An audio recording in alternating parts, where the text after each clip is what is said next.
প্রথম কথা বিনয় দাদা তো আমি দাদাই বলি, কারণ আমি ওনার বোন, মানে ভগ্নী সম নয়, বোনই বলা যেতে পারে। আমার ইনস্টিটিউটের নাম হচ্ছে ঋদ্ধি সিদ্ধি কৃষ্ণমূর্তি ইনস্টিটিউট। আমি founder and president doctor Swati Ghoshal. এবং এই যে জলসত্র, এটা দাদার পাশে আমি সবসময় সারা জীবন থাকতে চাই, কারণ এই ধরনের মহান ব্যক্তির মহান প্রয়াস এটা অনবদ্য। এবং এই যে গরমকালে আমরা অ্যাস্ট্রোলজিক্যালি আমরা যদি দেখি, তাহলে এখন দেখবেন বেশিরভাগ মানুষ খুব বিষণ্ণতায় ভুগছে,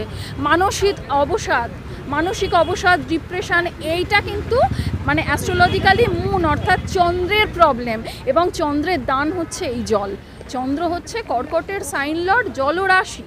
সেই জন্য যাদের মানসিক অবসাদ আছে, যাদের মুড সুইং হয়, যাদের এই প্রবলেম, তাদের বলবো আগে এগিয়ে আসতে, তাদের এই জলদানটা করতে। কারণ দান শাস্ত্রে একটা মহৎ উদ্দেশ্য পালন করে। আর এই যে বহু তৃষ্ণার্ত মানুষের এই যে দান এবং একটা মহৎ প্রয়াস, এটা একটা বিশাল কর্মকাণ্ড। আমি দাদার যেটা দেখছি এটা অসাধারণ। মানে দাদার পাশে, এইরকম একটা মহৎ মানুষের পাশে আমি সারা জীবন থাকতে চাই। এবং আমরা অনেক জল দিয়েছি, সামনেটা সমস্ত গ্লুকোজ দেওয়া হচ্ছে, জল দেওয়া হচ্ছে। দাদা কিন্তু ওয়ান ম্যান আর্মি, এবং এই ওয়ান ম্যান আর্মিকে দেখে আমরা সবাই এগিয়ে এসেছি। এত বড় মহৎ উদ্দেশ্য, উনি কিন্তু একা বট গাছের মতো দাঁড়িয়ে আছেন। এবং এই মানুষটাকে দেখে আমরা অনুপ্রেরণা পাচ্ছি।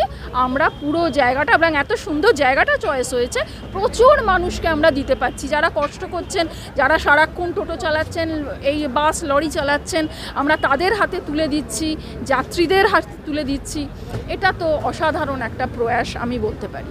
গাছ একটি প্রাণ, মানে দেখুন, আমরা সাইকেল অর্ডার যদি বলি, তাহলে ভৌগোলিক কারণবশত গাছ যদি না থাকে তাহলে বৃষ্টি হবে না, বৃষ্টি না হলে কিন্তু প্রকৃতিতে জল থাকবে না।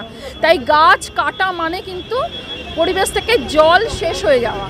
তাই গাছ মানে প্রতি মানুষ, একটা মানুষ যদি একটা গাছ বসাতে পারেন, তাহলে যত ভারতবর্ষের জনসংখ্যা বেড়ে চলেছে সেই অনুপাতে, সেই হারে একটা মোটামুটি রেশিও মেনটেন হবে।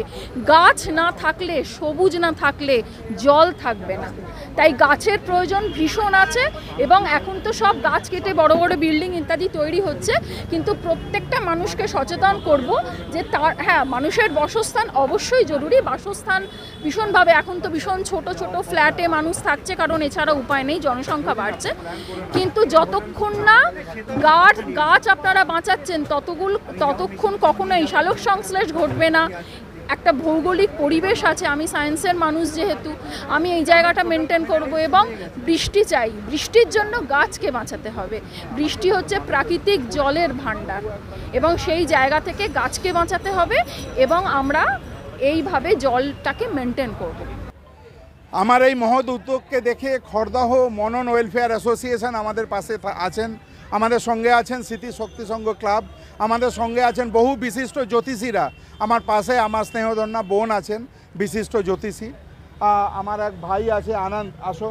তো আমরা সবাই মিলে এই মহৎ কাজ করছি, এবং আমরা একটাই বার্তা দিতে চাই যে আসুন আমরা গাছ লাগাই, মানুষের জীবন বাঁচাই, এবং তার সাথে সাথে আমরা মানুষকে একটু জল খাইয়ে তার তৃষ্ণাটাকে মেটাই। এইভাবে যদি আমরা প্রত্যেকে এই কাজ করতে পারি, তাহলে দেখবেন, এর আগেও আমি বলেছি, অন্তত সানস্ট্রোকে কেউ মারা গেছে এরম আমরা কমাতে পারবো তার পার্সেন্টেজটা। আমরা জল এবং গ্লুকোজ দিচ্ছি, যেটা এই সময় ভীষণভাবে দরকার। আমরা এখানে প্রায় 10,000 মানুষকে দিচ্ছি।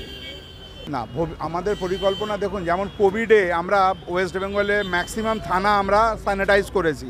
কোভিডের সময় তারাপীঠে আমরা প্রায় 10,000 পরিবারের পাশে ছিলাম।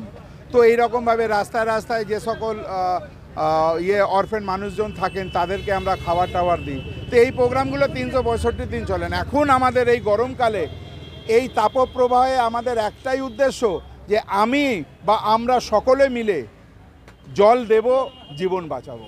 না, কন্টিনিউ আমার এই প্রোগ্রাম কন্টিনিউ চলে। আমার এখানে আবার 11ই মে হবে, আমার আবার 3rd মে তারাপীঠে আছে, তারপরে 7th মে তারাপীঠে আছে, 24th মে আমাদের শিলিগুড়িতে আছে, আবার 30th মে আমাদের বাগনানে আছে। তো নানান জায়গায় আমরা এইভাবে করছি, এবং আমরা অ্যাওয়ারনেস দিচ্ছি, সাধারণ মানুষকে বলছি যে যারা পারবেন আপনারা 10টা বোতল কিনেও যদি 10 জনের হাতে দেন, আপনি মনে করবেন, একা ধরুন অনেক করা সম্ভব না, কিন্তু আমার একা 10টা বোতল কিনে 10 জনের হাতে দেওয়া সম্ভব। এইটুকুও যদি করি, তাহলে মনে করব মানুষ হয়ে জন্মেছি, মানুষের মতন কাজ করেছি। বার্তা তো একটাই দেবো যে গাছ কাটতে দেবেন না, সবথেকে প্রথম কথা।